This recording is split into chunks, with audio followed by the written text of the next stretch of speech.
Bienvenue dans votre nouvel épisode de la Pop fait le taf, consacré aujourd'hui à la QVCTE, pour qualité de vie et des conditions de travail et de l'environnement.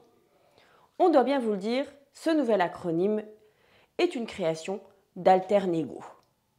Une nouvelle création, mais une idée qui n'est pas si nouvelle. D'ailleurs, il y a un peu plus de 70 ans était créé un personnage de bande dessinée qui allait incarner cette vision croisant l'humain, le social et l'environnement. J'ai bien sûr nommé Gaston Lagaffe. Bon, on va pas se mentir, pendant longtemps, Gaston a été uniquement l'incarnation du glandu de bureau, le lent, le mou, le paresseux. Mais c'est étonnant de voir comme, depuis quelques années, Gaston prend une toute autre dimension, et cela auprès de publics très différents. Par exemple, auprès des innovateurs et des start-upers, Gaston est une forme d'incarnation de l'inventeur. Et a raison, parce qu'on lui doit plus de 500 inventions, dont certaines sont très farfelues, mais d'autres révèlent de formidables intuitions. Puisque par exemple, Gaston, il imagine le téléphone portable, le vélo pliable ou le coussin de sécurité pour les voitures. Gaston, il intéresse aussi les acteurs qui réfléchissent aujourd'hui à la façon dont on pourrait travailler différemment.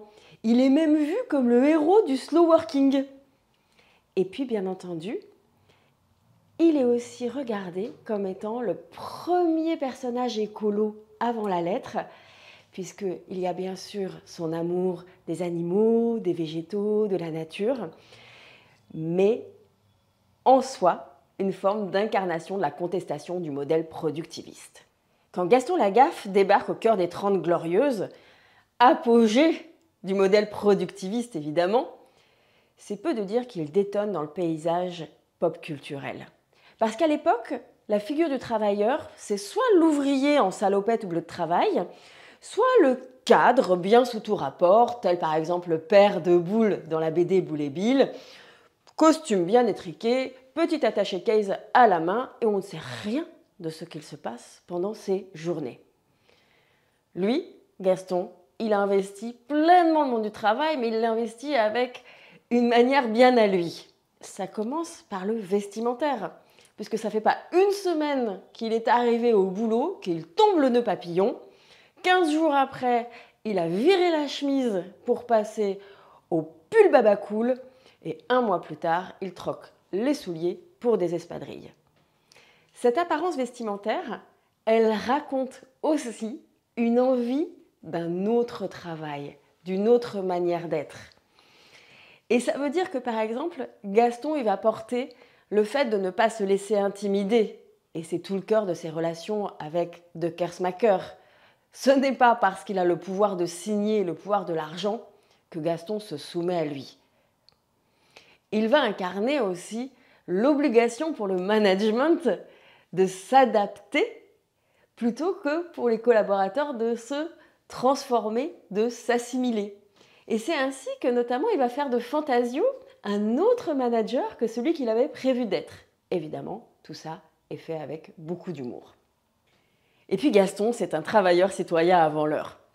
Ainsi, par exemple, on le verra éloigner des chasseurs de requins dans l'Atlantique à l'aide de son fameux gaffophone.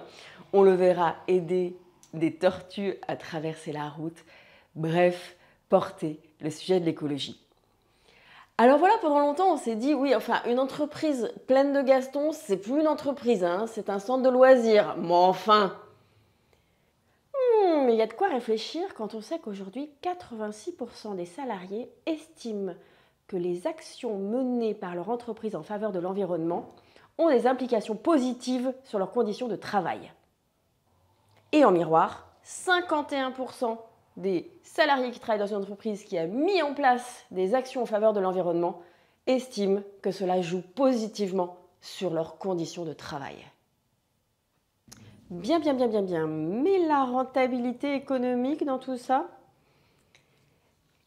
Précisément, les défis qui sont devant nous aujourd'hui nous amènent à penser très différemment le sujet de la rentabilité économique. Puisqu'en réalité, ça nous amène à les penser en termes de transformation des business models. Il n'est plus seulement question de savoir comment est-ce qu'on va performer le plus possible en faisant toujours de la même chose en plus et en mieux, mais de se poser la question de comment est-ce qu'on va pouvoir imaginer d'autres manières de faire qui vont aller chercher d'autres formes de performance et de croissance. Et dans cette nouvelle approche de l'économie, nous avons clairement besoin de personnages comme des Gaston Lagaffe. Alors ça, c'est un peu facile à dire 70 ans après. Donc qu'est-ce que vous faites de vos Gaston Lagaffe dans vos entreprises aujourd'hui? Qu'est-ce que vous faites de vos atypiques? Qu'est-ce que vous faites de vos contestataires? Qu'est-ce que vous faites de vos anarchistes? Vous avez deux solutions. Soit vous souhaitez qu'ils se conforment, qu'ils s'assimilent. Vous risquez évidemment de perdre leur capacité d'innovation, leur capacité à challenger le système, leur capacité à imaginer ce que sera demain. Soit vous les prenez très au sérieux, mais personne ne peut prédire l'avenir. Donc si aujourd'hui on se dit « Tiens, Gaston avait raison 70 ans avant tout le monde », ça ne veut pas dire que tous vos atypiques dans l'entreprise ont déjà raison 70 ans avant l'avenir. Donc il va falloir savoir manager cette population en particulier, notamment pour qu'elle soit en capacité d'être en permanence en relation de coopération avec le reste du système.